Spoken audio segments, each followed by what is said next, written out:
Abhi, what's going on, man? Yeah, it has been fascinating. I've been listening to all these great speakers talking about different things. Seems, very similar to some of the things we are working on. So I'm really excited to talk about what we are doing things in the banking industry. And I just talked about things they're doing in a very regulated industry like healthcare. And Hmm. banking is in very similar lines. It's very regulated. So there are certain things that you just cannot do. And you have to be very careful with your data. Yeah, So, well, what I'm going to talk about. So, really excited to be here. Have been working with Chad and Gable for a while now. So, thank you for so much for inviting me to this conference, and I'm really excited to be here. of course, man. We're happy to have you here. And so feel free to share your screen. Sure, thank you. And just to give a brief introduction to myself, I'm Abhi. I lead the data observability and external data pipeline in at Capital One. What's in your wallet? I think everyone has seen that, so or heard it in multiple things. So I've been in Capital One for 13 plus years now. Really excited to be in this space. Um, Software engineer by trade, have solved a lot of software engineering problems at Capital One. But recently, over the last 3, 4 years, have been focused largely on data and how we can make our data ecosystem mature. So with that, let me jump right into the topic. And I think it's very important. I've heard multiple speakers talk about data quality, data observability. And so would love to first just define like what is data quality, because without that, we that's the crux of the topic. So at Capital One, and I think in any big like the I'm hearing throughout this um, conference, trusting your data is core, and to deliver real time, automated, and intelligent experiences, you need to trust your data. And to me, here are a few key things like data has to be complete and timely the moment it is published. Data has to be accurate and consistent for machine learning. And data should be valid and unique to support automated decisioning. Now, I think all these things leads to the question, is the data we are using is fit for its purpose? And we heard Andrew talk about how we are shifting left with, I think, iceberg data products in AI. We heard the panel of Bar, Tristan, talking about data observability shifting left in the data ecosystem. So this is in the same vein, and we just had Anna talk about something very similar in a regulated industry. So that being said, how do you like we come into and that leads to enter data observability. And these are some of the common pillars of data observability. One is freshness. And like I said, I lead not only data observability, but external data pipeline. And data pipeline is about looking into like data coming into Capital One. So these are the five main things that we want to worry about. So data coming through, let's say, an external vendor, is it arriving on time? Is the volume accurate? Like we were receiving terabytes of data, all of a sudden we start receiving gigabytes or gigabyte to megabyte, or all of a sudden something increases. Are we keeping track of it? The schema that we have agreed upon is that valid. Quality of the data, and that is one of the topic of um, this talk is it's accurate or not, and also the lineage. Do we understand how data quality issues have occurred and the impact of it? And so how does data quality impact us? And here is a good representation of how like different personas, how it impacts us.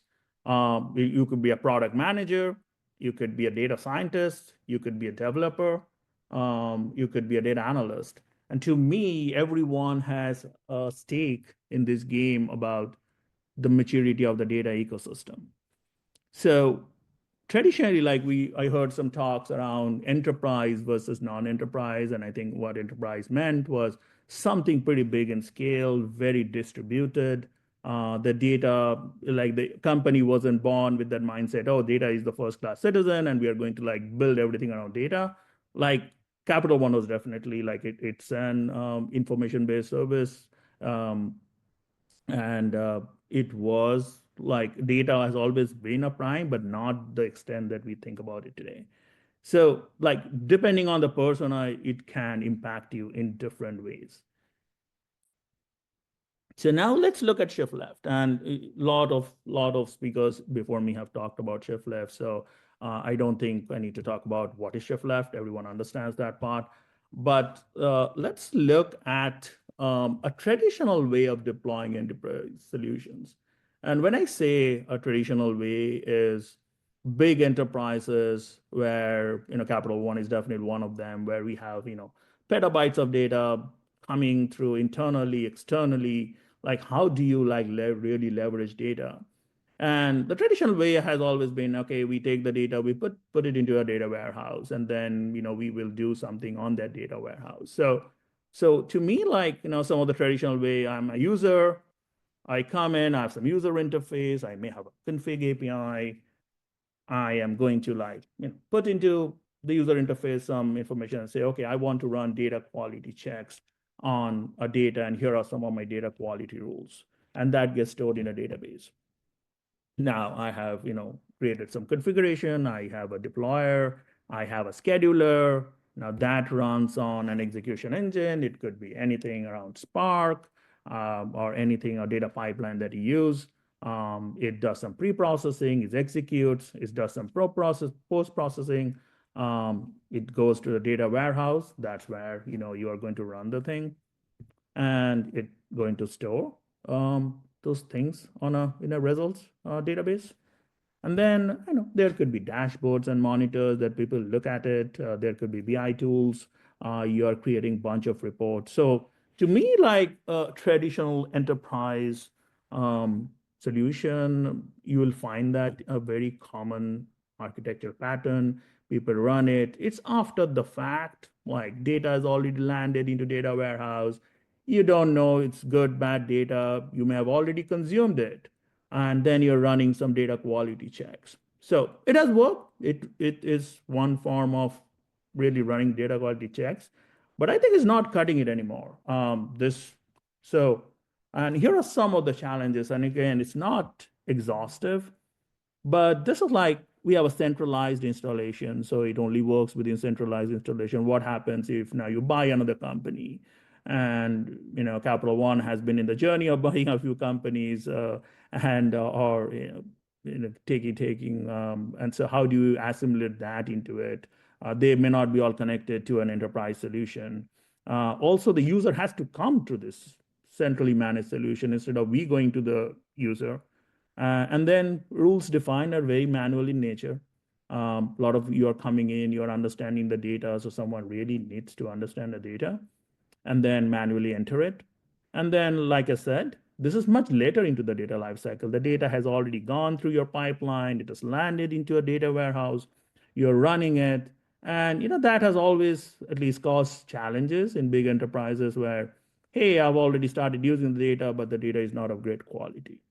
So I think, like any other enterprise, like these are some of the challenges that is industry has faced or is still facing in big enterprises. So how do you change it? And there are multiple ways I'm going to talk about.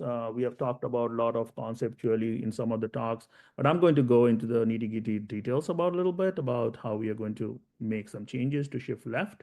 So one is like we, composable services, and this is nothing new. Composable services has been there in the industry for a long time. These are SDKs, jars, whatever you want to call it. Like if you're a Java developer, you work with jars.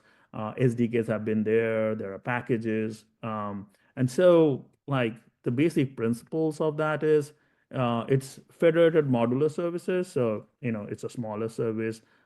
It's deployed agnostic of infrastructure, so you don't need like hi, I need a whole infrastructure to do it. It's integrated with other platforms. It's not only just works in silo, but it's also it could be managed, it could be distributed, but like it integrates with other platforms.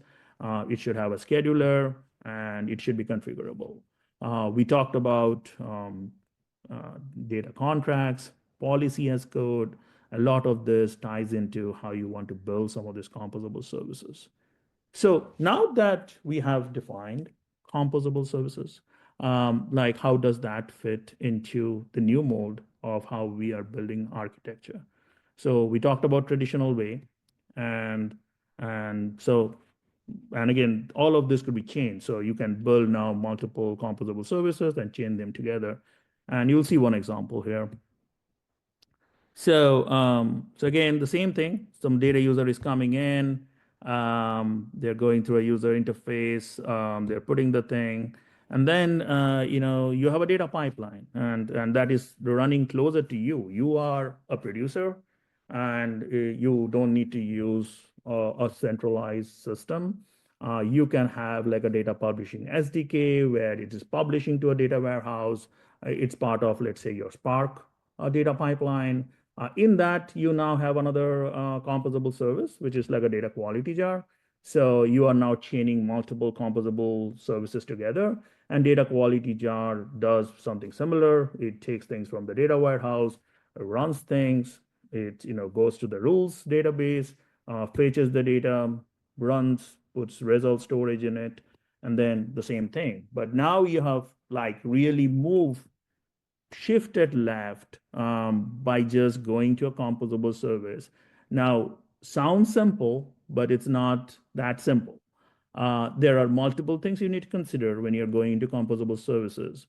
And this could be multi-tenancy, single tenancy. So if you are like, hey, you want to like have this completely independent of a centralized, you want to make sure your composable services are up to date, and then you are deploying the whole component in a complete different location. If you're using multi-tenancy, you have to figure out, okay, all the data that you have, that has to be multi-tenant. You want to segregate the data through access, how you're controlling the data. So all of those needs to be considered. Again, depending on what your architecture is, you can build all those.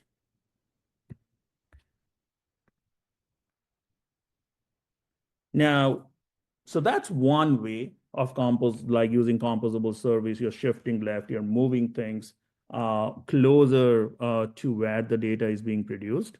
But there are other ways, like we have talked about, data for AI. Like we said, hey, we need data, good quality data for building better models. We want to do like just reduce time, make it more efficient. And data quality is definitely a big component to it. But it doesn't, like composable service is one, and I'm going to talk about a few other techniques that could be used to shift left and create better customer experience. So one is dynamic thresholding. And there are tools out there, open source things like AWS DQ that is open source, and that provides dynamic thresholding. Now, what is dynamic thresholding? Dynamic thresholding is you're going to say, hey, I'm going to turn on dynamic thresholding. And what it will do as the data is going through your data pipeline, it's going to collect the data in a storage, let's say AWS S3 or any other storage. And then it's going to do like a historical calculation based on the data, like on some thresholding. So if you have data, you have a column which says, you have integers and it ranges from 0 to 30, it is automatically going to start like creating threshold 0 to 30. And then if it doesn't find like data within that range, it's going to start like telling, hey, your data somehow that came in is not correct.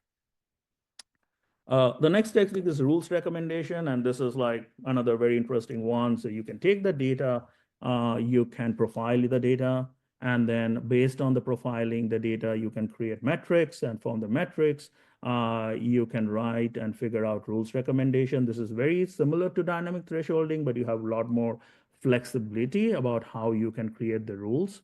And then you can present it to the user. So user a big problem that we have seen is like the users have to really understand the data. They have to understand what the data quality rules are, and they may be missing out on a lot of things.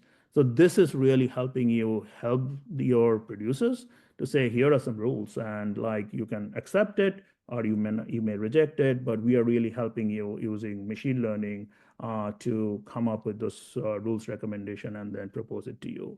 And normal machine learning, you have anomaly detection, change point detection, things that you can do after you've created all these rules and thresholds. Yeah, or maybe you didn't use automatic ways, you just created them, and then you use anomaly detection and change point detection to really figure out like how the quality of your data is.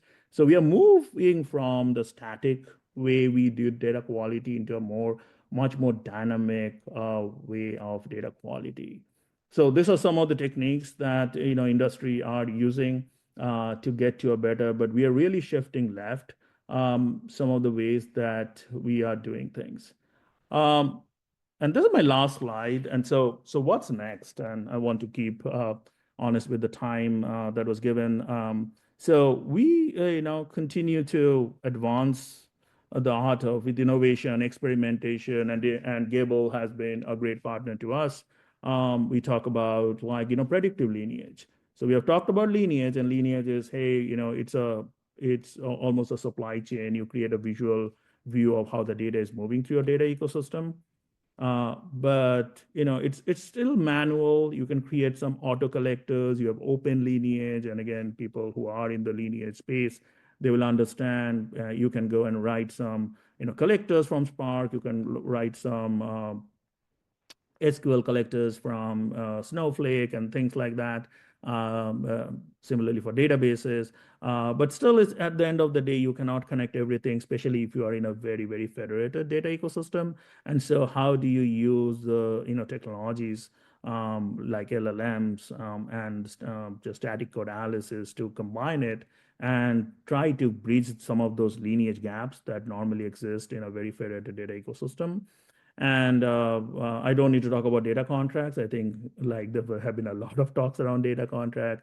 Mark just talked about data contract in details, but I think again that having data contracts and how do you enforce it and push it and shift things to the left is something that companies are trying to look at it and seeing how that really helps shift the momentum to the left and really catch data quality um, at much earlier than what we have. So going from very later in the cycle, catching data quality, to really catching data quality issues much earlier in the life cycle where data is being created, when, even in build time, is really going to help build a mature data ecosystem and take us to a system where AI models are getting much more efficient, how they're being trained, how their data is being fitted.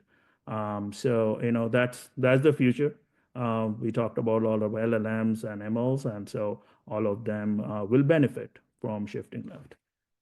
That concludes my presentation. I wanted to be aware of the time we have. I think overall we are a Making little my bit. job easy. Thank you.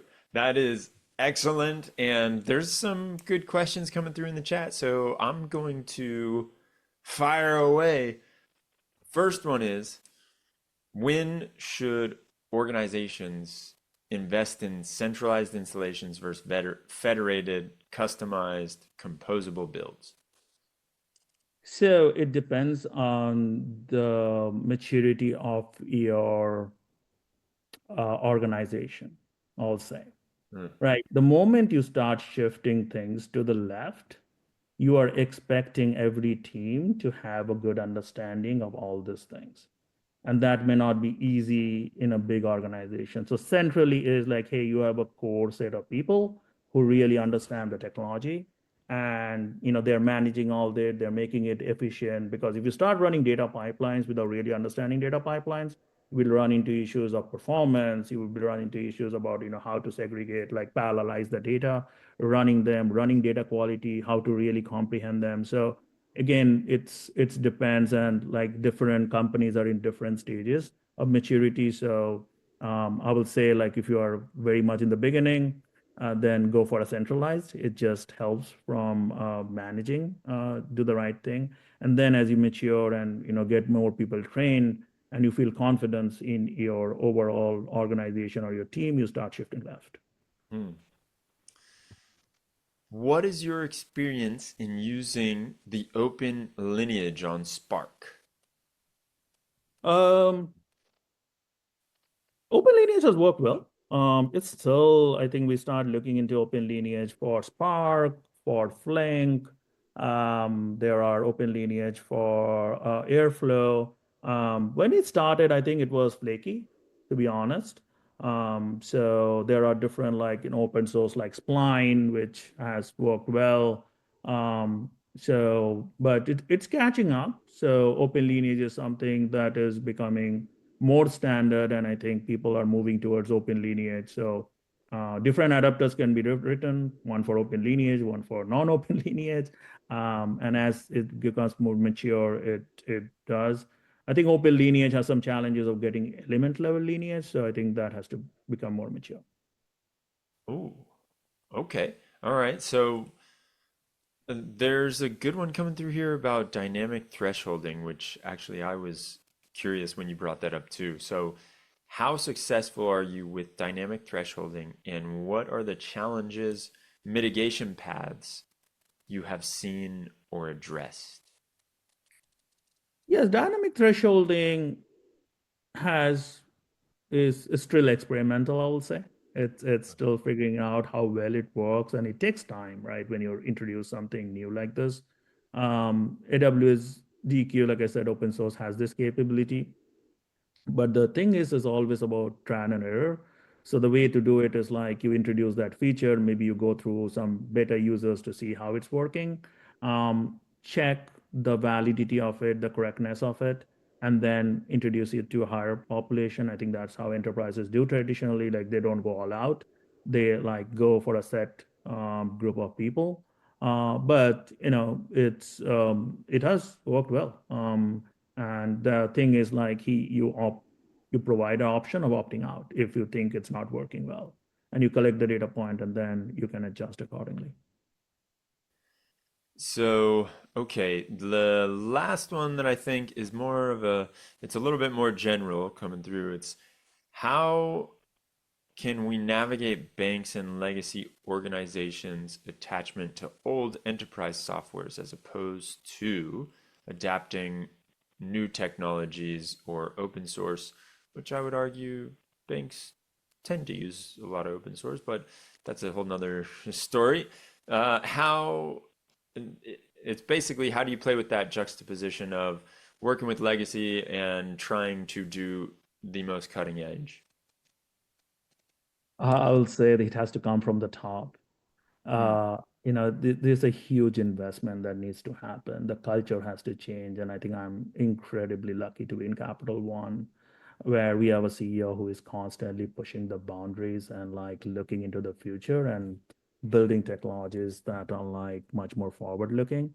And Hmm. so there has to be a huge investment that needs to be made to take from a legacy mindset to a much more forward looking technology landscape. And this is what you're seeing in terms of some of the technologies we talked about is, this is general architecture, but, we are very much aware of some of this and how we are implementing it. And it can only be possible because of how we have taken from an old banking mindset to like a modern technology driven banking industry.